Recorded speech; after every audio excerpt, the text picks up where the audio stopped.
Alhamdulillah, hadirin dan hadirat yang dirahmati Allah. Pertama sekali, marilah kita memanjatkan kesyukuran kepada Allah Subhanahu wa taala kerana dengan limpah kurnia-Nya serta taufik dan hidayah yang Allah Subhanahu wa taala kurniakan kepada kita, dapat kita bersama-sama sekali lagi pada pagi yang mulia ini untuk kita meneruskan pengajian dan perbincangan kita. Di mana kita berhenti pada pertemuan yang lalu? Dah masuk siri 6 tu Ustaz? Ya, Masuk siri 6. muka surat 107. Baik, hari ini kita akan kupaskan bersama perkara-perkara yang dimakruhkan ketika solat. Betul ya? InsyaAllah. Pada pertemuan kita yang lalu, Alhamdulillah telah kita kupaskan bersama perkara-perkara yang berhubung kait dalam masalah yang diperbolehkan di dalam solat. Dan telah kita mengetahui di sana ada beberapa perkara-perkara yang diperbolehkan di dalam solat, Alhamdulillah, dan kita telah membincangkannya bersama. Dan hari ini insya-Allah kita akan masuk bab yang seterusnya, yakni bab yang ke-6, perkara-perkara yang dimakruhkan di dalam solat. Baik hadirin dan hadirat yang dirahmati Allah, seperti mana yang kita mengetahui sekiranya seseorang itu mendirikan solat, di sana ada rukun-rukun solat yang mesti kita laksanakan. Secara ringkas ada 13 rukun seperti mana kita mengetahui. Di sana ada juga perkara-perkara yang selain daripada rukun-rukun solat, yakni yang dikatakan sunat-sunat solat. Ya. Jadi kalau rukun adalah perkara-perkara mesti kita lakukan. Kalau kita tidak melaksanakannya, nescaya solat kita tidak sah. Rukun boleh kita bagikan kepada rukun fi'li dan juga rukun qawli. Rukun fi'li adalah rukun-rukun perbuatan. Sebagai contoh, rukuk, sujud, duduk antara dua sujud dan sebagainya. Itu rukun fi'li. Rukun qawli adalah rukun kata-kata, ucapan. Antara lain adalah takbiratul ihram, rukun qauli. Antara lain adalah membaca surah Al-Fatihah, rukun qauli. Antara lain adalah membaca tasyahud akhir, rukun qauli. Dan yang terakhir, yakni memberi salam, rukun qauli. Selain daripada rukun-rukun solat, di sana ada sunat-sunat solat. Seperti mana kita katakan tadi, rukun kalau kita tak lakukan, tidak sempurnakan, tidak sah. Sunat-sunat pula adalah perkara-perkara yang di mana kita dianjurkan melakukannya. Namun atas sebab-sebab tertentu, kalau kita tidak melaksanakannya, tidak melakukannya, tidak membacanya, solat kita tetap sah. Sebagai contoh, apa dia sunat-sunat solat? Membaca doa iftitah. Membaca doa iftitah sunat. Kalau kita melaksanakannya, membacanya baik, tetapi kalau kita tak baca doa iftitah, solat kita sah. Doa iftitah itu apa?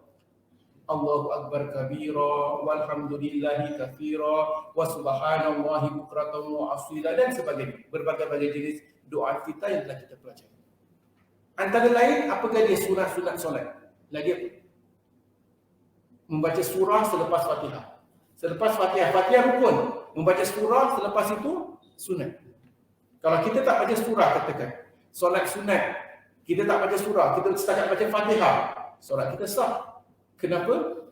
Pasal kerana membaca surah selepas Fatihah hukumnya sunat. Lagi apa? Membaca doa, membaca zikir ketika rukuk. Ketika rukuk, rukuknya rukun, tetapi membaca subhana rabbiyal azim, subhana rabbiyal azim, subhana rabbiyal azim, atau subhana rabbiyal azim wa bihamdi sunat. Kalau seseorang, dan disunatkan juga membaca 3 kali paling tidak. Kalau seseorang itu tak baca 3 kali, dia setakat baca 1 kali, subhana rabbiyal azim, solatnya sah. Kalau katakan atas sebab-sebab tertentu, mulutnya sakit atau sebab-sebab tertentulah, dia tak baca zikir, dia Allahu Akbar, rukuk, lalu dia diam, Sami Allahu liman hamidah, Allahu Akbar, sujud, dia diam, solatnya tetap sah. Kerana membaca zikrullah, membaca zikir subhana rabbiyal azim ketika rukuk, membaca zikir subhana rabbiyal a'la ketika sujud, hukumnya sunat. Ini contoh para jemaah yang dirahmati Allah. Dan banyak lagi perkara-perkara yang disunatkan. Namun ingin saya tekankan di sini, apabila kita mengatakan di sana ada perkara-perkara yang disunatkan, apa yang kita faham daripada perkataan sunat? Hukumnya sunat, apa yang kita faham? Seringkali kita fahamkan wajib mesti buat dapat pahala, tak buat tak berdosa, tak mengapa. Sunat dianjurkan untuk melakukannya. Kalau kita buat dapat pahala, tak buat tak berdosa. Ini contoh. Makro kita dianjurkan untuk meninggalkan. Kalau kita tinggalkan, kita dapat pahala. Kalau kita buat, tak berdosa. Ini contoh hukum ahkam wajib, sunat dan haram. Haram apa dia?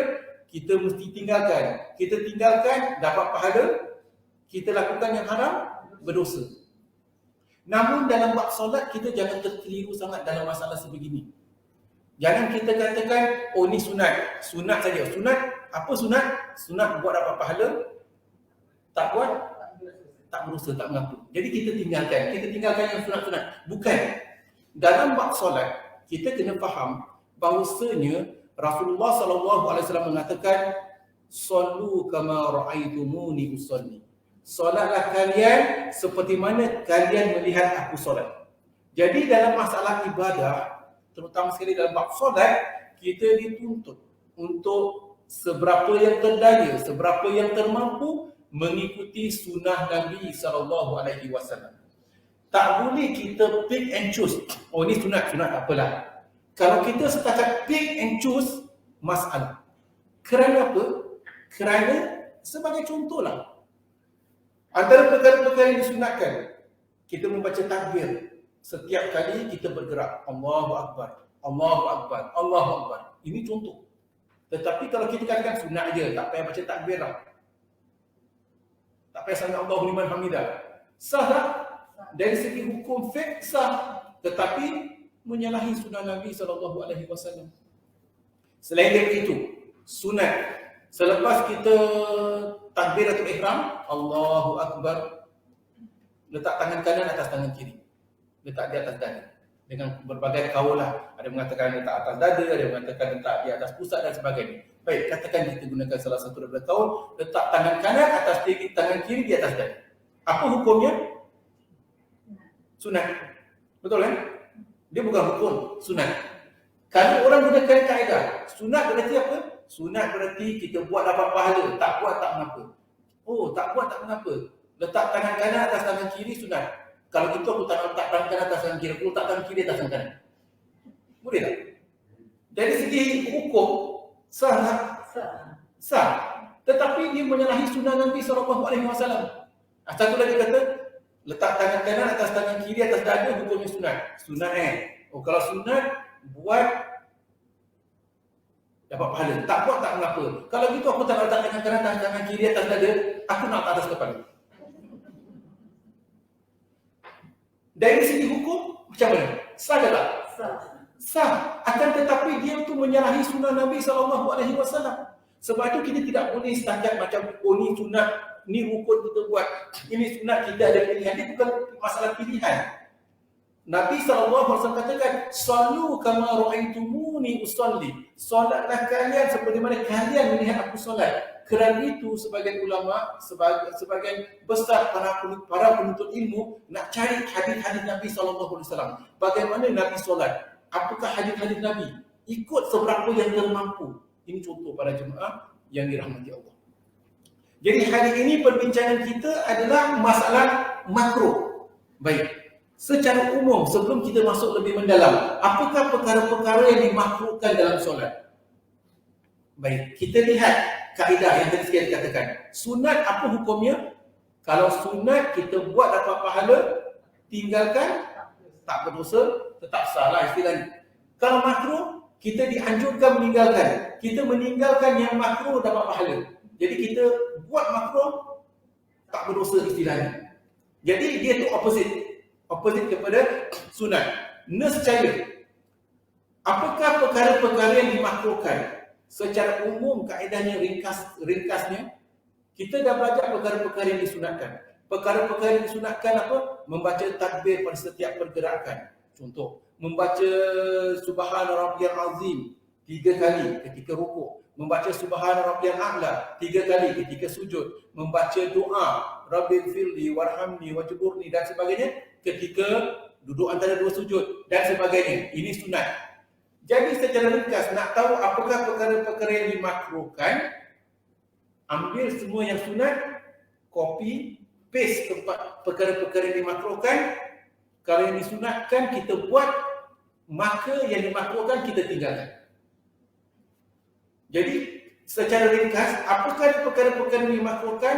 Perkara-perkara yang dimakruhkan adalah kalau seseorang itu meninggalkan perkara-perkara yang sunat.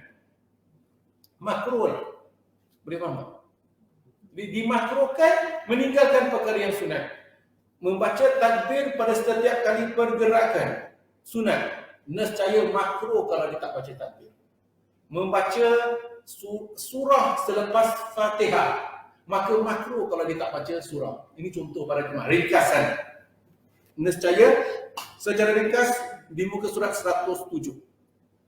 Bagi teman-teman yang mengikuti kuliah kita daripada rumah, kita sedang bincangkan kitab apa? Kitab Fiqh Sunnah. Tulisan Al-Imam Syekh Sabiq rahimahullah, dan kita masuk ke dalam bab yang ke-6 muka surat 107. Baik, di muka surat 107 Al-Imam Syekh Sabiq rahimahullah menjelaskan seseorang yang mengerjakan solat dimakruhkan meninggalkan salah satu sunat antara sekian banyak sunat-sunat solat yang telah disebutkan sebelum ini. Jadi faham seperti yang saya katakan? Jadi apa juga perkara-perkara yang kita telah belajar, perkara-perkara yang disunatkan, maka dia dimakruhkan meninggalkannya. Jangan tinggalkan yang sunat. Namun selain daripada itu, dia juga dimakruhkan melakukan perkara-perkara berikut ini. Selain daripada perkara-perkara yang telah kita kupaskan, maka dia telah, seperti apa yang saya katakan, dia juga dimakruhkan meninggalkan perkara-perkara berikut ini. InsyaAllah. Nokta pertama. Mempermainkan baju atau anggota badannya melainkan jika ada keperluan. Maksudnya apa? Dia mempermainkan baju ketika solat. Ada tak orang buat demikian? Tak ada lah. Kita solat kita kena khusyuk. Tetapi kadang-kadang waktu orang tu tengah solat, imam solat tarawih, imam baca surah Al-Baqarah rakaat pertama. Sambil dia main baju dia ke, maka dimakruhkan kerana dia dituntut supaya khusyuk dengar bacaan imam. Itu maksudnya lah ya. Jadi dia dilarang mempermainkan baju atau anggota badannya, garuk sana, garuk sini atau sebagainya tanpa ada keperluan. Tetapi kalau ada keperluan, kalau perlu garuk atau sebagainya diperbolehkan. Dari Mu'aitib katanya, Sa'altu Nabi sallallahu alaihi wasallam. Aku bertanya kepada Nabi SAW hukum menyapu kerikil ketika sedang solat. Baginda menjawab, La tamsahil hasar. Janganlah kalian itu menyapu atau meratakan kerikil ketika sedang solat. Tetapi jika kamu terpaksa melakukannya, maka cukuplah meratakannya dengan sekali gerakan saja. Ini apa cerita kerikil ni? Baik. Kita mengetahui di zaman Nabi SAW para sahabat solat di masjid Nabi ya. Dan masjid Nabi pada ketika itu tak ada kapet seperti mana masjid-masjid kita hari inilah. Ianya hanyalah tanah. Tanah kadang-kadang ada batu-batu kerikil di tanah tadi. Jadi maksudnya ketika sedang solat itu para sahabat sebagainya sedang berdiri, kemudian rukuk, iktidal, sujud, ketika duduk antara dua sujud sebagai contoh, nampak batu-batu kerikil ni ketepi-ketepikan. Maksudnya, pasal nanti nak sujud lagi. Kita, para sahabat dilarang melakukan perkara-perkara yang boleh menjejaskan kekhusyukan. Jadi kalau dapat ditinggalkan. Tetapi ada batu Ustaz, macam mana? Kalau ada batu tu, kalau perlu, Nabi SAW katakan, kalau perlu, maka lakukan sekali. Jadi setakat untuk bersihkan tempat dia sujud, bolehlah dia sujud. Hari ini kita solat dah tak ada batu kerikil. Tetapi kita ada sejadah. Jadi ketika kita solat tu, kadang-kadang sedang solat sejadah tersengit, tinggalkan sejadah, tak mengapa. Tetapi kalau sampai menjejas kekhusyukan kita, kalau kita nak perlu betulkan sejadah yang sengit, betulkan sedikit. Ketika sujud, lepas sujud kita betulkan, silakan. Akan tetapi jangan terlalu jaga sangat ketika maksudnya nak bersihkan mana sengit ni sengit seperti tu. Tak ada lah. Jangan, ianya dimakruhkan. Dimakruhkan hilang khusyuk kita. Maksudnya kita dituntut khusyuk dalam solat. Kalau kita melakukan apa juga perkara yang boleh menjejaskan kekhusyukan kita, boleh melakukan pergerakan yang tanpa diperlukan, maka itu dimakruhkan. Dari Abu Dzar bahawasanya Nabi SAW bersabda, "Idza qama ahadukum ila shalah fa inna rahmata tawajihuhu fala yamsahul hasab." Apabila salah seorang di antara kamu berdiri hendak mengerjakan solat, maka ketahuilah ketika itu dia sedang berhadapan dengan rahmat Allah Subhanahu wa taala. Oleh itu, janganlah dia meratakan atau menyapu atau disibukkan dengan batu-batu kerikil dan sebagainya. Maka di sini para jemaah yang dirahmati Allah, seperti yang saya katakan, ketika sedang solat, jangan kita disibukkan dengan batu-batu kerikil. Zaman Nabi SAW. Maka zaman sekarang, sama ada sejadahnya ke, atau ketika solat, atau dia sedang berdiri, Allahu Akbar. Sengit, telekung dia ke, tudung dia ke, terus. Maksudnya, melakukan perkara-perkara yang tak ada kena-mengena dengan solat, yang menghilangkan kekhusyukan, dia akan berpaling daripada kekhusyukan ketika solat. Dari Ummu Salamah pula bahawasanya Nabi SAW bersabda kepada seseorang pemuda yang bernama Yasar yang sedang mengerjakan solat sambil meniup debu, "Taraddu wajhaka lillah." Biarkanlah debu itu di wajahmu ketika sujud kepada Allah Subhanahu wa taala. Kenapa ada debu? Kerana mereka solat di atas tanah.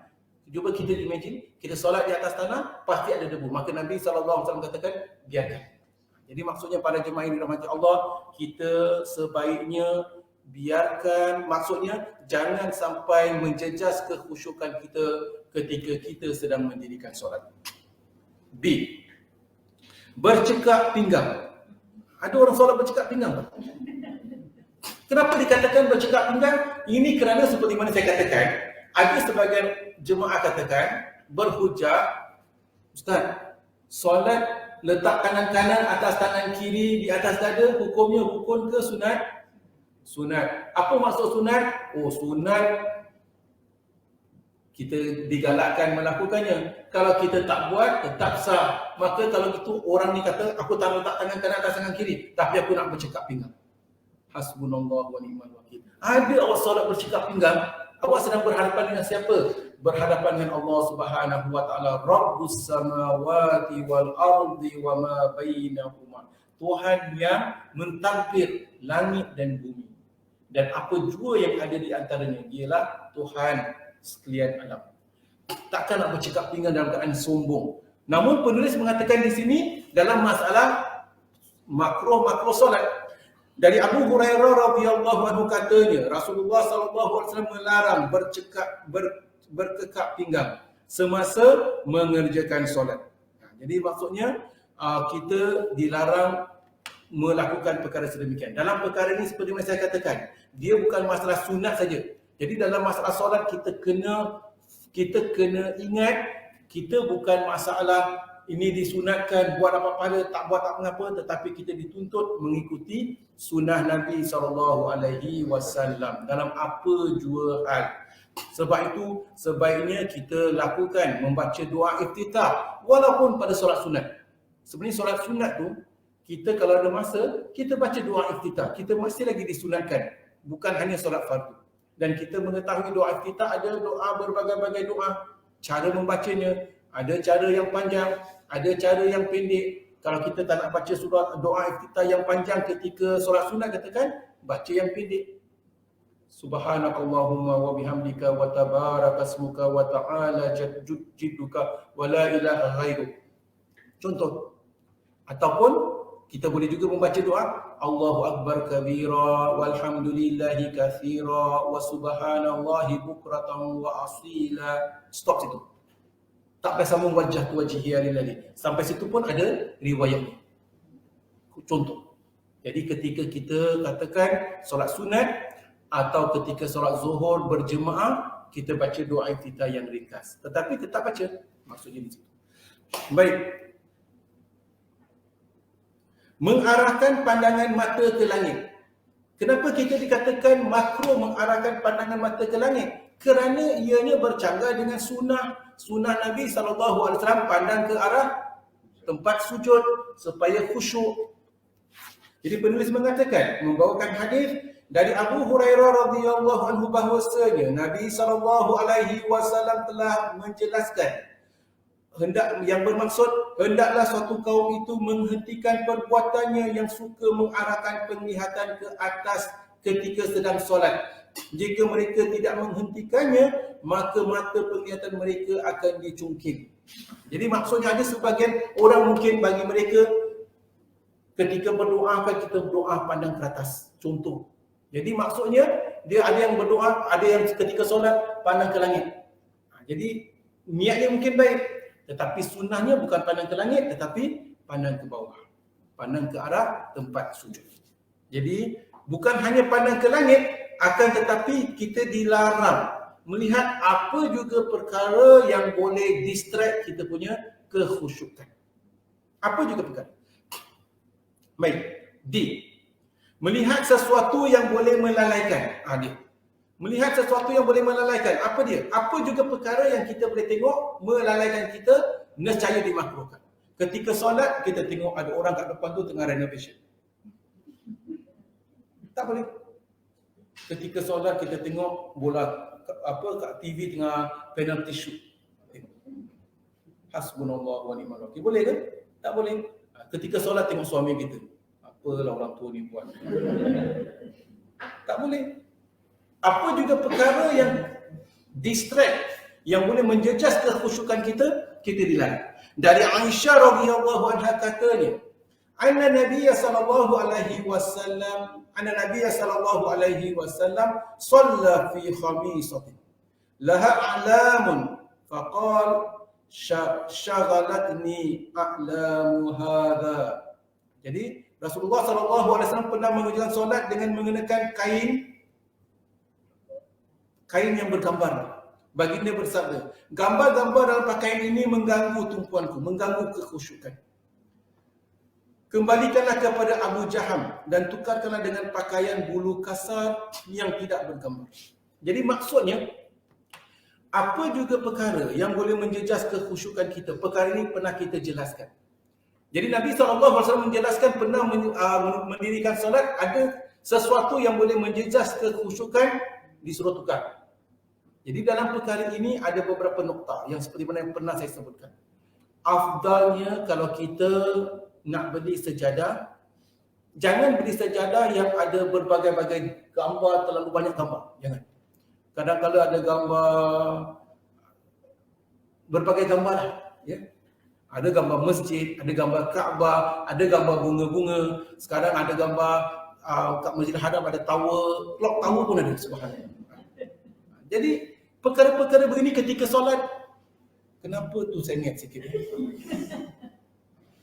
Kenapa bunga dia macam tak center kat sini? Kadang-kadang ketika solat bunga-bunga nampak kepala binatang pula, ada mata, ada mulut. Ini contoh.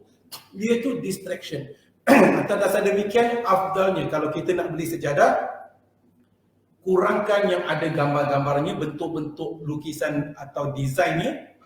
Yang sebaik kau dapat yang plain lagi bagus. Dan bahkan kalau kat masjid-masjid kalau nak tukar kapet atau sebagainya, tak perlu yang ada terlalu banyak gambar-gambar ataupun desain-desain dan sebagainya. Ini contoh para jemaah.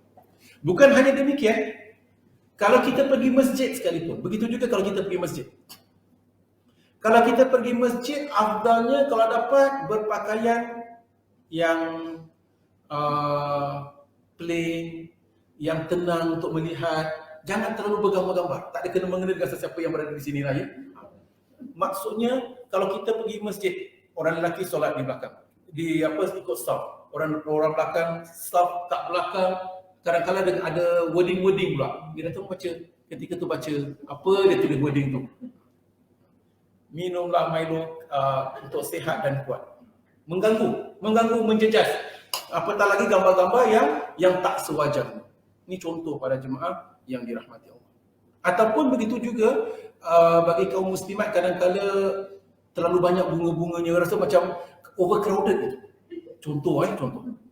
Jadi elakkan pakai apa dia? Telekung. Telekungnya, ataupun kalau tak telekungnya kan kita pergi masjid kan kadang-kadang pakai baju tutup aurat, kita boleh terus solat kan.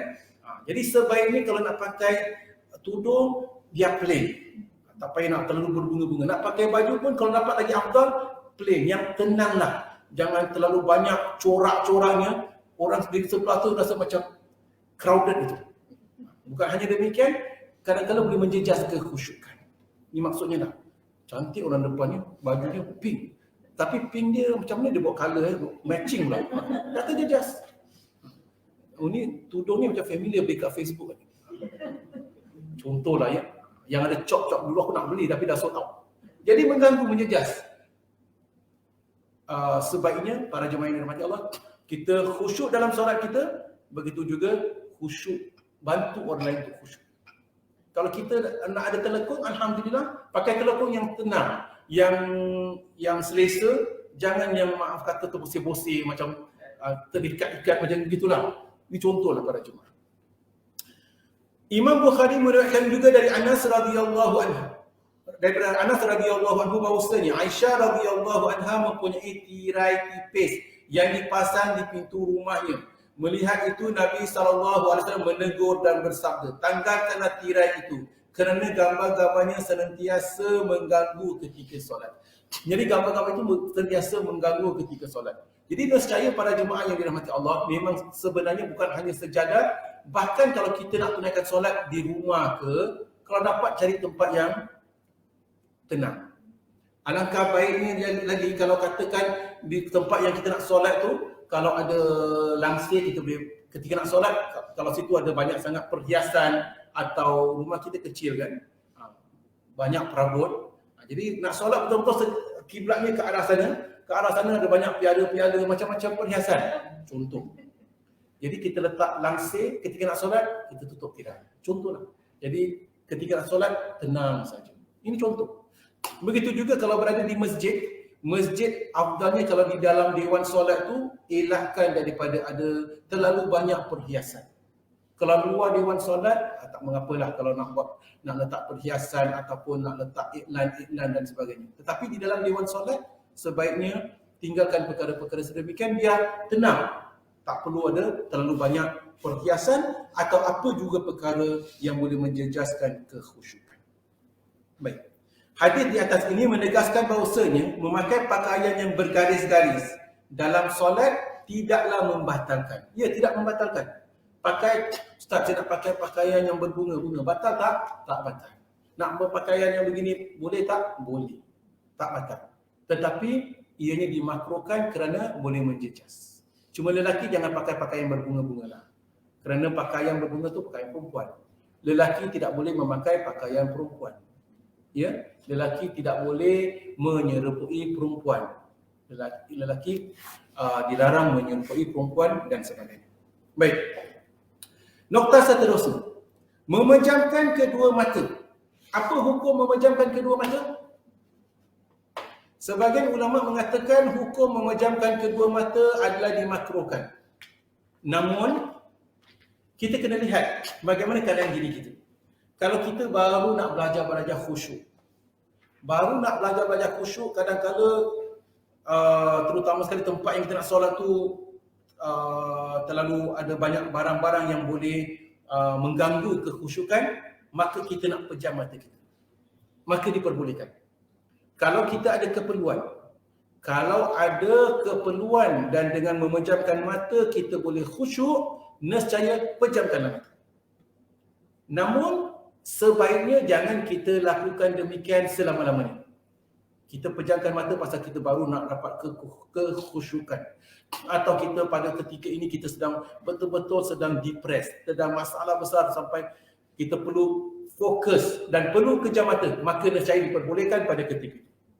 Cuma jangan buat selama-lamanya. Untuk sepanjangnya, maksudnya jadikan rutin kebiasaan solat, jangan pejam mata. So, kalau ada keperluan pada waktu-waktu tertentu diperbolehkan. Baik. E. Sebagian ulama memandang makruh memejam kedua mata ketika solat. Namun sebahagiannya lagi membolehkan tanpa disertai hukum makruh sama sekali. Bagaimanapun, hadis yang menyatakan hukum makruh bukanlah hadis sahih. Ibnu Qayyim berkata, pastinya jika membuka mata tidak mengganggu kekhusyukan, tentunya membuka mata lebih afdal. Kalau buka mata itu tidak mengganggu kekhusyukan kita, nescaya buka mata itu lebih afdal.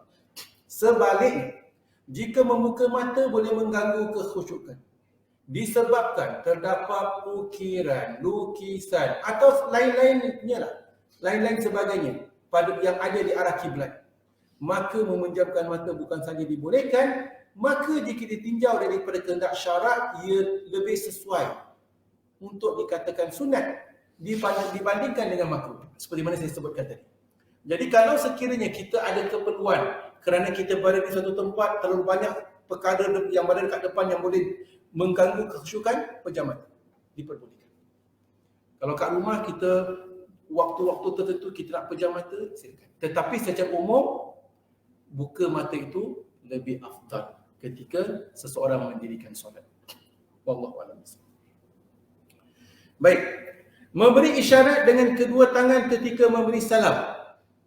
Dulu ketika kita sedang belajar, kita dah belajar. Seketika solat kita boleh, orang kalau nak beri salam atau kita gunakan tanda atau sign atau sebagainya. Kalau sedang solat, kalau perlu kita buka fan, kita boleh membuka kipas angin atau sebagainya. Tetapi secara umum kita dilarang tanpa sebab, dimakruhkan. Afdalnya ketika solat kita fokus mengenai ibadah yang kita lakukan. Jadi F, penulis mengatakan, dari Jabir bin Samurah katanya, kami sering mengerjakan solat di belakang Nabi SAW. Lalu baginda pernah bersabda yang bermaksud, kenapa mereka mesti menggerakkan tangan ketika memberi salam bagaikan seekor kuda liar?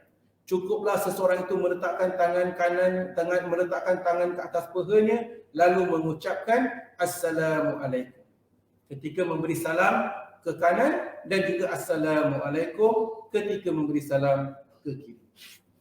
Jadi ketika mungkin sebagian masyarakat ketika salam, ketika contohlah memberi salam Assalamualaikum, Assalamualaikum, Assalamualaikum warahmatullahi. Apa hukumnya? Dimakruhkan tanpa sebab. Afdalnya cukup dengan pandang ke arah kanan dan pandang ke arah kiri. Dan masalah pandang ke arah kanan dan pandang ke arah kiri juga perlu kita perhatikan.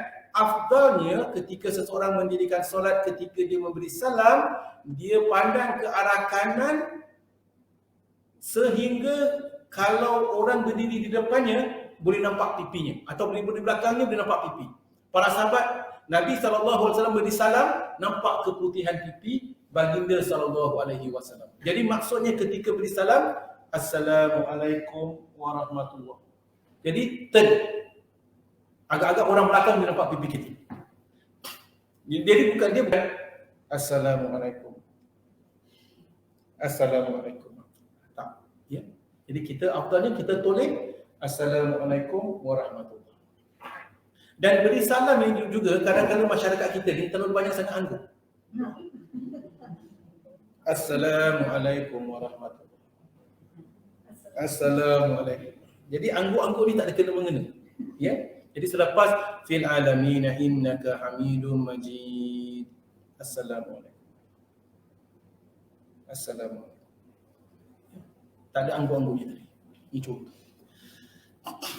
Selepas memberi salam, bahkan mengenai menyapu muka pun ada dipertekankan oleh ulama. Sama ada ianya sunat atau tidak sunat. Ramai di antara ulama tidak mengatakan ianya sunat untuk menyapu muka.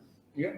Mungkin para sahabat ketika itu di zaman Nabi SAW seperti mana kita sebutkan, mereka mendirikan solat di atas tanah. Jadi selepas solat atas tanah tu pasti mereka akan lap bersihkan muka. Contohlah kalau kita sekali-sekali solat di luar, tak ada sejadah, kita solat atas simen tu, kadang-kadang kan berabuk. Jadi lepas salam tu kita pun bersihkan, contoh. Jadi mengenai menyapu muka tu juga ada pertikaian. Sebab tu kalau kita lihat ketika dalam bab sunat-sunat solat, kita tak bincangkan mengenai menyapu muka. Perasan tak? Baik.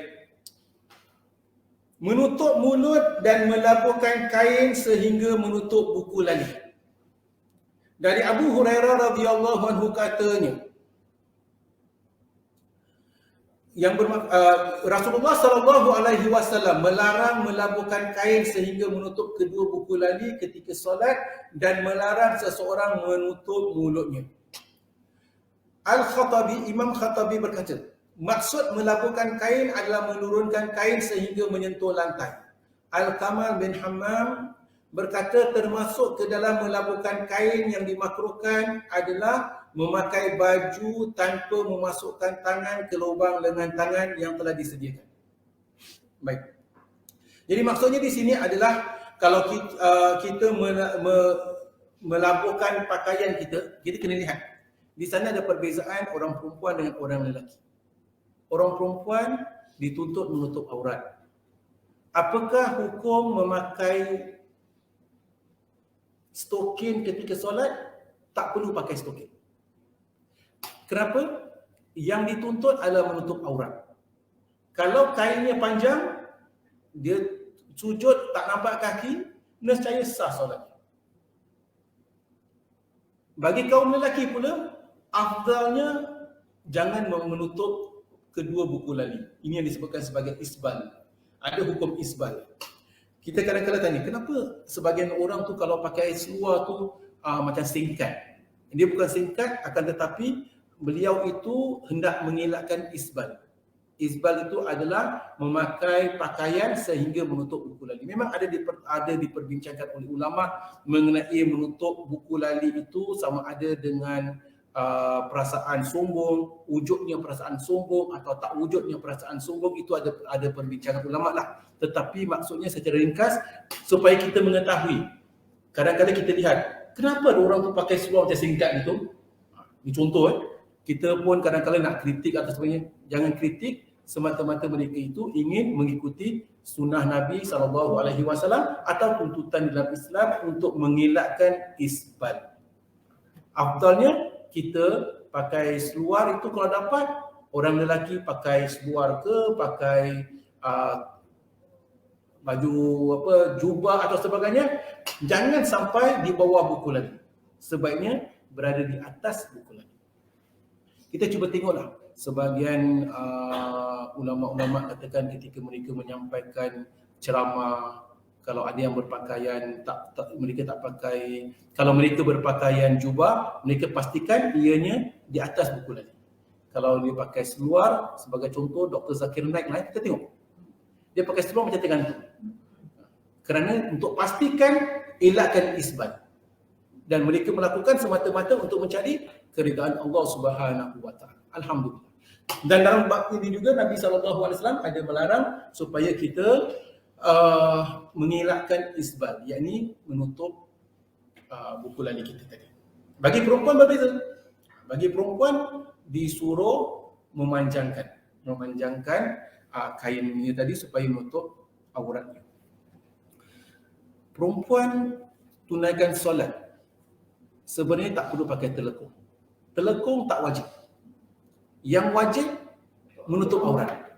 Menutup aurat dengan apa juga cara, tak semestinya telekung. Ya? Jadi kalau kita berpakaian sopan, tutup aurat, seperti mana kita keluar rumah tutup aurat, alhamdulillah kita boleh tunaikan solat dalam keadaan pakaian itu sendiri juga. Tak semestinya memakai telekung. Alhamdulillah. Nokta ke H. Solat di hadapan makanan yang telah dihidangkan. Makanan dah terhidang. Kenapa kita dilarang mendirikan solat? Kita kena lihat konteks keadaannya. Nanti kita bincangkan. Kita baca dulu. Dari Aisyah radhiyallahu anha bahwasanya Nabi SAW bersabda, "Idza wudi'at asya", apabila makanan malam telah dihidangkan, wa iqamatis solah, lalu solat dilaungkan qamat, fabda'u bil asya, maka mulakanlah dengan makan malam. Asya tu dinner, ya. Jadi kita disuruh makan kalau walaupun telah dilaungkan qamat. Dari Nafi' katanya pula, apabila makanan telah dihidangkan dan iqamatis solat telah dikumandangkan, maka Ibnu Umar akan menyelesaikan makanannya terlebih dahulu walaupun dia mendengar bacaan imam. Imam Khutubi berkata, maksud Nabi SAW menyuruh mendahulukan makan supaya keperluan tubuh jasmani dipenuhi terlebih dahulu. Sehingga dengan begitu seseorang dapat mengerjakan solat dengan hati yang tenang dan tidak tergoda oleh nafsu makan yang akan menyebabkan dirinya tidak menyempurnakan rukuk, sujud serta kewajipan-kewajipan lain. Baik. Jadi secara umum kalau makanan dah terhidang, nescaya kita utamakan makan dahulu baru kita solat. Namun kita kena lihat pada konteks. Contoh, kita dah memang nak menyediakan makan untuk tetamu. Okey. Lepas kita ada tetamu semua, orang rumah kita pun dah masak kat rumah, dah masak, dah hidangkan makan di atas dining table. Okay. Ataupun ada yang masih di dapur dah siap. Kemudian dah masuk waktu maghrib. Kita nak solat dulu ke nak makan dulu? Jadi kita lihat, kita ni lapar keburu tak? Tak lapar keburu. Nombor dua, kalau kita letak makanan di atas table tadi, atas hidangan, atas dining table tadi, adakah ada tak di sana binatang-binatang yang boleh mungkin menjejaskan makanan tadi? Contohlah, di sebahagian tempat mungkin katakan ada kucing yang mungkin boleh mengganggu makanan tersebut, atau mungkin tikus atau sebagainya.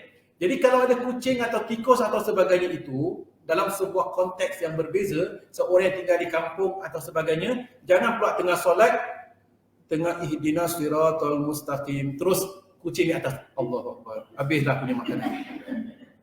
Ini boleh menjejas kekhusyukan. Nescaya kalau ada begitu halnya, makan dahulu, jangan solat.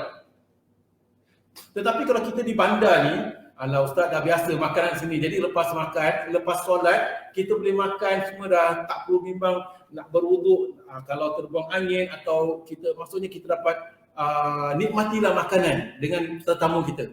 Maka kalau begitu halnya, solat dulu, lebih baik. Jangan pula nanti tak apa, makan dulu. Azan maghrib sekarang 7 suku, isyak 8.30, 7 suku, 7.30, 7.40 lepas makan, pukul 8, kejap duduk sekejap, abang penat, abang nak duduk ambil angin dulu. Kalau dah ambil angin duduk, kejap nak rehat, habislah isyak. Dalam hal itu, semalam abang dah macam gini, semalam abang kata makan dulu afdal, lepas tu habis isyak abang. Ni hari lagi sekali, kalau gini kita makan dulu. Jangan nak ikut sunat ni pasal yang wajib solat maghrib tertinggal. Ini contoh. Kita lihat kepada keadaan bagaimana kita. Bagaimanakah pula di masjid ketika pada bulan Ramadan? Nak makan dulu ke nak solat dulu?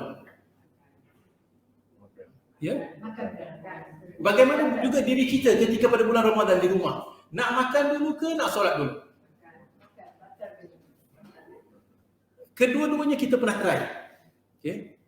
Afdalnya kalau kita berada di rumah tu, saya sarankan kalau ketika pada bulan Ramadan, memang makanan dah tersedia lah. Betul kan?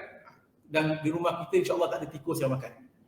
Afdalnya kalau dapat, kita batalkan solat, batalkan puasa kita. Batalkan puasa dengan kurma ke, lepas tu minum air suam, minum air panas, kurma. Lepas tu solatlah. Kita akan dapat rasa kenikmatan dan kemanisan. Kerana kita batalkan puasa kerana kita mentaati perintah Allah. Allah Ta'ala suruh kita batalkan puasa kita dengan laungan azan, kita pun batalkan puasa kita. Dan Nabi SAW menyuruh kita memperawalkan berbuka, maka kita dah ikut sunnah Nabi SAW. Lalu kemudian kita solat. Lepas batalkan dengan kurma, minum air atau dengan bubur, lepas tu solat. Ketika solat, kenapa? Kerana apa? Selalunya, seringkali lah ataupun sebahagian orang, kalau ketika buka puasa tu, dah azan, terus dia makan sebanyak-banyaknya. Itu jam dia makan nasi, makan biryani, makan minum air bandung dan sebagainya. Lepas tu sakit perut. Kerana satu hari perut kita rehat. Dari segi medical pun kita disuruh supaya warm up dahulu lah, ya kan? Jadi atas dasar demikian, sebaiknya kita batalkan puasa, minum air, biar perut kita dapat bergerak dengan pelan. Lepas tu kita solat dengan keadaan alhamdulillah taklah lapar sangat, maksudnya pasal dah batalkan puasa tadi. Lepas solat, alhamdulillah, maka bukalah, nikmatilah juadah. Kita dah tak perlu bimbang mengenai solat maghrib dah pun solat, alhamdulillah. Nanti lepas tu kita get ready untuk solat isyak atau pergi solat tarawih. Dan pada ketika itu, lepas ketika kita nak makan itu, berarti perut kita pun dah kena air panas, dah ada warm up dekat situ. InsyaAllah. Lebih baik dan lebih sihat insyaAllah. Di masjid bagaimana pula? Di masjid ada berbagai cara lah, ya. Kalau kita lihat, ada masjid memang dah tersedia dulang-dulang dan sebagainya. InsyaAllah tak ada kucing atau tikus yang makan. Jadi ada yang untuk berikan juadah buka puasa dahulu, lepas tu lepas solat maghrib baru makan. Silakan. Ada kata ustaz, tak sempat lah ustaz. Lepas tu nanti lepas solat nak makan, kemudian nak prepare untuk solat isyak, tarawih. Jadi ada sebagian masjid kata tak sempat, maka dia pun kasih makan dahulu. Ada pula masjid kalau dah kasih makan dulu, mereka komplain, tadi waktu buka puasa ramai, 100 orang. Tiba-tiba solat maghrib dah tinggal 40 orang, mana lagi 60 orang. Oh, dia datang makan tu keluar. Jadi setiap masjid dia lebih mengetahui keadaan masyarakatnya, dia lebih mengetahui keadaan jemaahnya, lakukan apa yang terbaik mengikut pada konteks keadaan. Jadi maksudnya di sini mengenai makan dahulu atau solat dahulu, kita tengok pada keadaan. Kita kalau kat rumah katakan hari-hari biasa dengan family, kita dah nak solat, terus tiba-tiba makanan dah terhidang pasal mungkin ada orang bawa makanan. Atas dasar demikian, ni tengah panas-panas, makan dulu. Nanti boleh solat. Kita tundakan hari ni solat maghrib lewat sikit. Ini contoh pada jemaah berdasarkan kepada keadaan dan konteks. Allahu a'lam bishawab. Baik.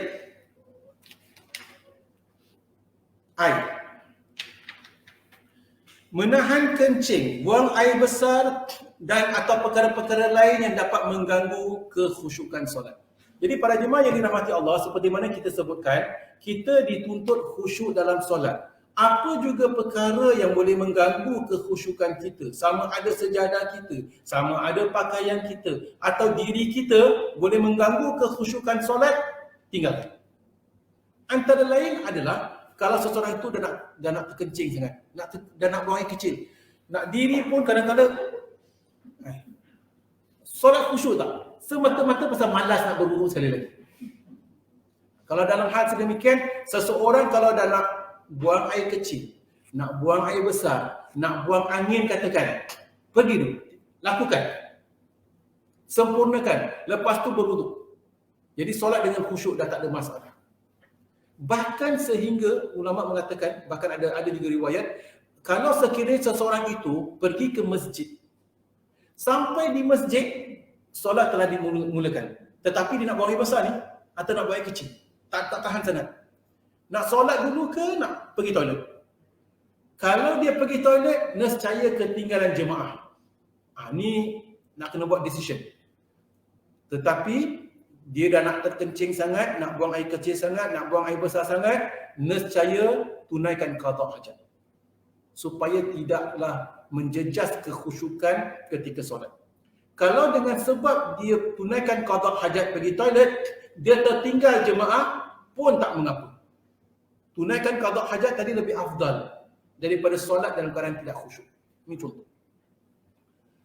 Jadi maksudnya di sini, Antara perkara-perkara yang dimakruhkan, menahan kencing, buang air besar atau perkara-perkara lain yang dapat mengganggu kekhusyukan solat. Dalilnya adalah hadis yang diriwayatkan oleh Imam Ahmad, Imam Abu Dawud dan Imam Tirmizi yang menganggapnya sebagai hadis hasan, iaitu hadis yang diriwayatkan daripada Thauban bahwasanya Nabi SAW menyebutkan, "Salatun la tahillu li ahadin an taf'alhunna." Apa maksud dia? Ada 3 perkara yang tidak boleh dilakukan oleh seseorang. La ya'ummu rajulun qauman. Tidaklah boleh salah seorang itu menjadi imam bagi satu kaum lalu membaca doa hanya untuk kepentingan dirinya sendiri tanpa disertakan, mengikut sertakan orang lain. Ini pertama. Jadi Rasulullah SAW mengatakan 3 perkara yang tak boleh seorang itu lakukan. Pertama, kalau dia jadi imam, lepas tu ketika dia baca doa, dia baca untuk dirinya sendiri. Imam kat belakang, orang jemaah kat belakang, amin. Dia baca, "Ya Allah ya Tuhanku, sihatkanlah badan aku." Amin. "Ya Allah ya Tuhanku, murahkanlah rezeki aku." Amin. "Ya Allah ya Tuhanku, berilah aku kesejahteraan, kesihatan." Semua amin. Jadi, awak baca untuk diri awak saja. Tak boleh lah ya. Jadi kalau kita nak baca, kita kena, kalau bersama-sama, kita kena ubah. Tak boleh untuk aku, tetapi untuk kami lah. Ya, kita baca untuk beramai-ramai. Jika orang itu tetap berbuat demikian, berarti dia telah mengkhianati jemaah-jemaah yang di belakang yang tak tahu menyangkakan doa itu untuk mereka juga. Nokta yang kedua. Jadi footnote kat bawah tu kita lihat ya. Ini berkaitan dengan doa yang dibaca dengan suara kuat oleh imam sehingga diikuti oleh para makmum. Kalau dia baca sendiri-sendiri, itu tak kena-mengena lah ya. Okey, baik. Janganlah melepaskan pandangan ke arah rumah orang lain sebelum meminta izin. Apabila orang itu tetap berbuat demikian, berarti seolah-olah dia telah masuk ke dalam rumah orang itu tanpa izin. Baik, yang kedua ini perlu kita lihat menjadi kebiasaan kita ke tidak.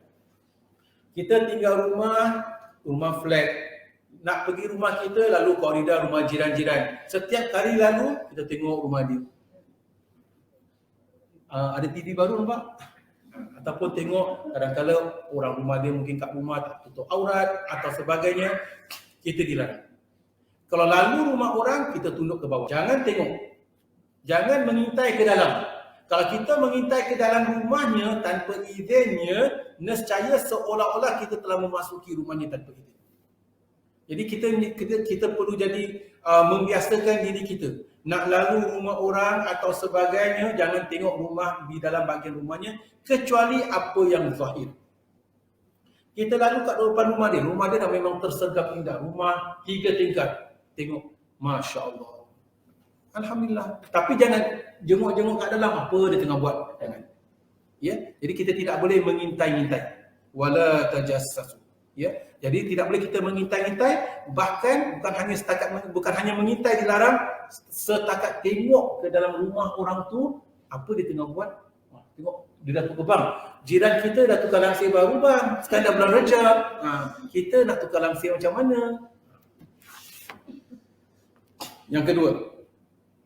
Dan yang ketiga, dan janganlah salah seorang itu mengerjakan solat dalam keadaan menahan kencing, menahan buang air kecil. Sebab dengan begitu dia akan mengerjakan solat tidak sempurna. Ya. Jadi maksudnya kita dilarang juga mendirikan solat dalam keadaan menahan qada. Nak buang air kecil, buang air kecil. Terutama sekali ketika solat Isyak. Ini ramai kaum muslimat katakan dah solat maghrib, duduk di antara maghrib dan Isyak, baca Quran, masya-Allah, tabarakallah, dan kemudian masuk waktu Isyak. Ni nak kencing ni, tak apalah, solat dulu nanti boleh kencing. Dan ini contoh. Jadi maka para jemaah, kalau kita kat rumah, sebaiknya setiap kali nak solat kita berwuduk sekali lagi. Itu paling bagus. Kalau kita kat rumah kebetulan, walaupun kita masih berwuduk. Kerana Allah Taala katakan, ya ayyuhalladzina amanu idza qumtum ila salati. Wahai orang-orang beriman, sekiranya anda bangun untuk mendirikan solat, faghsilu wujuhakum wa aydiyakum ilal marafiq wamsahu birusikum wa arjulakum ilal ka'bain. Contoh. Wahai orang-orang beriman, apabila anda berdiri hendak tunaikan solat, maka basuhlah muka kalian, basuhlah dua tangan kalian sampai siku, sapulah kepala, basuhlah kaki sampai buku lagi. Setiap kali nak solat, kita lakukan demikian sebagai mentaati perintah Allah Subhanahu Wa Taala. Afdalnya kita memperbarui wuduk walaupun tidak batal. Kalau kat rumah dan segar. Apatah lagi kalau kita menahan diri daripada nak buang air kecil atau buang air besar. Ya. Imam Ahmad, Imam Muslim dan Imam Abu Daud meriwayatkan dari Aisyah radhiyallahu anha katanya, aku mendengar Rasulullah sallallahu alaihi wasallam bersabda, yang bermaksud salah seorang tidak dibolehkan mengerjakan solat ketika hidangan telah disiapkan dan tidak dibolehkan mengerjakan solat ketika sedang terdesak untuk buang air kecil atau buang air besar. Kalau dia tak terdesak setakat biasa-biasa, maka tak mengapa. Kita habiskan lagi 2 poin. Solat ketika sedang mengantuk. Dah ngantuk sangat. Jadi kalau dah ngantuk sangat, nak solat zuhur dah ngantuk sangat, lelap sekejap. Lelapkan mata sekejap. Nak solat isyak dah ngantuk sangat, macam mana? Ni cerita ni pernah berlaku minggu lalu. Kalau dah ngantuk sangat, tapi bang, saya ngantuk sangat, boleh tak lelap sekejap? Abang izinkan tak? Boleh. Dengan syarat nak lelap jangan atas katil. Lelap kat bawah. Lelap kat bawah insya-Allah boleh bangun. Ni setakat untuk hilangkan ngantuk. Kalau dah lelap kat atas katil, tutup pintu, tutup lampu, on aircon, pakai selimut. Ni sadar saja pukul berapa ni. Ya. Dari Aisyah radhiyallahu anha bahwasanya Nabi sallallahu alaihi wasallam bersabda yang bermaksud, apabila salah seorang di antara kamu mengantuk, hendaklah tidur. Idza na'asa ahadukum falyarqud. Sekiranya anda mengantuk, hendaklah tidur sehingga hilang ngantuknya. Ya. Hatta yadhhab anhu naum. Jika orang itu mengerjakan solat dalam keadaan mengantuk, kemungkinan maksudnya hendak mengucapkan istighfar, tapi sebaliknya yang terjadi malah mencaci maki dirinya. Jadi maksudnya kalau dah mengantuk sangatlah ya. Mengantuk sangat kadang-kadang berdiri solat sampai tak tahu apa yang dia baca. Maksudnya sampai mungkin dia baca doa mencaci maki dirinya sendiri. Doa ke atas diri.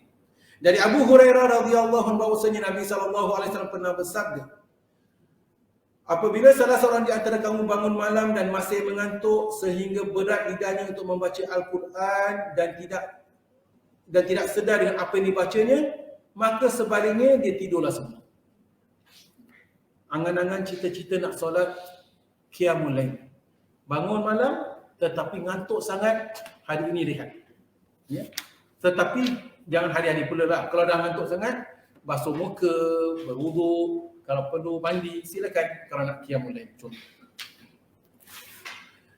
Yang terakhir, dimakruhkan mengerjakan solat di suatu tempat tertentu di masjid, melainkan bagi imam. Ya. Baik, ni satu perkara kadang-kadang kita pergi ke masjid, kita dah booking tempat kita. Aku punya tempat kat situ je. Dan orang tak boleh ambil. Hari-hari kita datang, kita solat kat situ. Sebagian ulama katakan dimakruhkan.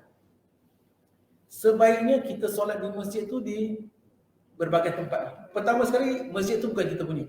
Nanti kalau kita rasa kita punya ni, kemudian orang lain datang lebih awal solat kat situ, kita rasa tersinggung. Ni tempat aku. Mana tempat kita pula?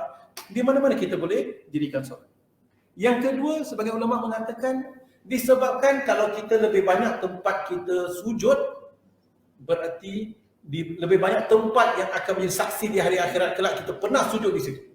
Jadi sebab itu afdalnya kita jangan solat di satu tempat tetapi solat di berbagai tempat.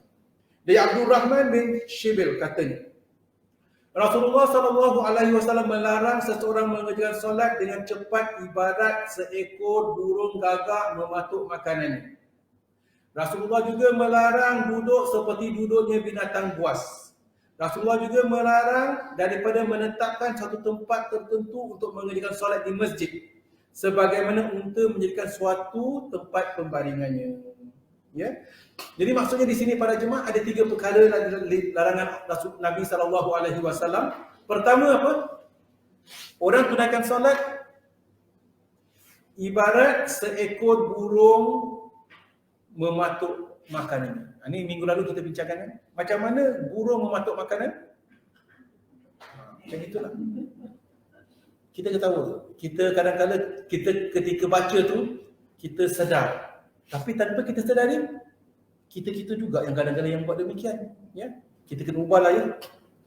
Yang penting orang buat silap, ya buat silap. Pasal apa buat silap? Pasal dulu dia tak tahu. Kenapa dia buat silap? Kerana kadang-kadang kita manusia terlupa. Ini yang dinamakan manusia. Terlupa, tak tahu, lalai. Tetapi alhamdulillah Allah Taala beri kita peringatan. Alhamdulillah. Moga-moga ilmu yang bermanfaat kita dapat cuba manfaatkan, cuba amalkan. Aku tak nak solat seperti burung gagak mematuk makanan. Ya? Pantas. Terutama sekali kalau kita lihat, pernah kita lihat ya di media sosial. Mereka tunjukkan gambar atau video, adalah di sebahagian negara mereka tunaikan solat tarawih 20 rakaat dalam masa 10 minit. Contoh. Kalau macam itu tak payah solat. Awak tak solat lebih afdal daripada awak solat. Kalau demikian, solat 2 rakaat kat rumah lebih afdal daripada 20 rakaat sedemikian. Solat itu adalah untuk menyembah Allah. Kita telah sebutkan. Kita nak memuji, membesarkan, mengagungkan Allah Subhanahu Wa Taala.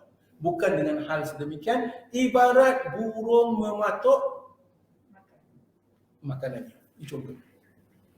Kalaulah kita pergi ke satu tempat, kemudian di masjid di negara kita ada imam yang solat sedemikian, jangan solat di situ lagi. Tak perlu. Kerana dia akan menjejas kekhusyukan kita. Tapi mungkin ada orang berhujah, Ustaz, dalam Islam imam perlu meringankan jemaah. Imam tak boleh memberatkan solat, perlu meraihkan jemaah. Sebab itu dia mempercepatkan solat. Di sini perlu kita lihat. Di sana ada perbezaan meringankan solat dan solat kelang kabut sedemikian. Meringankan solat bukan berarti kelang kabut sedemikian. Ini contoh. Meringankan solat, kalau ketika kita rukuk, Subhana Rabbiyal Azim 3 kali dah cukup ringan. Subhana Rabbiyal A'la ketika sujud 3 kali cukup ringan. Itu minimum meringankan solat dah. Bukan berarti kita sedang solat berjemaah, kita jadi imam, kemudian kita rukuk baca 20 kali Subhana Rabbiyal Azim. Kemudian ketika sujud kita baca 20 kali Subhana Rabbiyal A'la.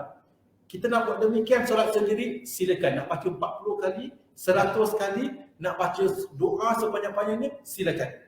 Tapi ketika solat menjadi imam, tak boleh kita panjangkan sedemikian. Tetapi itu juga bukan berarti kita membawa jemaah sehingga tidak mendapatkan ketenangan, tidak mendapatkan kekhusyukan. Kita solat ibarat burung mematuk makanan. Ini contoh pada jemaah. Jadi antara lain juga kita dilarang daripada mendirikan solat dalam keadaan, ataupun kita dilarang menyediakan satu tempat di dalam masjid atau sebagainya untuk kita jadikan solat di situ. Wallahu a'lam bishawab. Demikianlah para jemaah yang dirahmati Allah, itu antara perkara-perkara yang dapat kita bincangkan hari ini. Bahawasanya di sana ada perkara-perkara yang disunatkan dan di sana juga ada perkara-perkara yang dimakruhkan. Tetapi secara umum para jemaah yang dirahmati Allah, seperti mana saya sebutkan, ketika mendirikan solat seberapa yang termampu kita lakukan mengikut sunnah Nabi SAW, kerana baginda SAW menyebutkan sallu kama ra'aitumuni usolli, solatlah kalian seperti mana kalian melihat aku mendirikan solat. Wallahu a'lam bishawab. Baik para jemaah, sebelum saya menutup majlis, saya beri peluang kalau di antara kita ada soalan atau perkara yang ingin kita bincangkan, silakan para jemaah. Saya rasa sebagai muat. Ya. Sebagai muat. Bagian pertama. Solat Jumaat, Bagi dia sekarang ada dua bagian juga. Yang pertama tu kan dalam awal. Jadi waktu dia sekarang makin jalan makin jauh sikit. Tapi kalau ikut yang waktu yang pertama tu main di awal waktu pertama saja dia di Medan pukul 12.50. Bukan tak silap saya. Habis mana semayang dia mula kadang-kadang ada 12 1 suku itu. Habis sekarang azan sekarang sampai 1:20. Kalau semayang dah ada 1 suku tu bagaimana? Jadi maksudnya ketika solat Jumaat itu azan dilaungkan pada 12.45. Kemudian solat pada pukul 1 suku. Sedangkan masuk waktu 1:20. Kalau dalam hal sedemikian sebaiknya untuk tidak berlaku perkara itu, choose slot nombor 2. Solat yang nombor ya. Saya tak akan menjadi imam untuk solat pertama. Dia boleh ajakkan Sebaiknya kalau pada ketika ini imam kalau dapat nak mulakan solat itu setidak-tidaknya dah masuk waktu baru takbiratul ihram. Perkara ini ada juga saya bincangkan dengan teman-teman. Jadi pada ketika suatu masa tahun lalu tahun lalu kalau kita lihat mungkin dalam ketika sikit breaker dan sebagainya, pada ketika itu selepas sikit breaker, masjid hanya membolehkan solat 50 orang. Ya.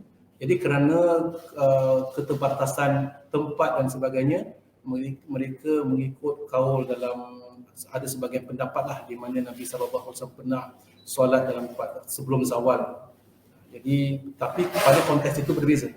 Jadi pada ketika tahun lalu memandangkan keterbatasan tempat, jadi di Singapura ini kita solat slot pertama tu ada yang solat sebelum azan.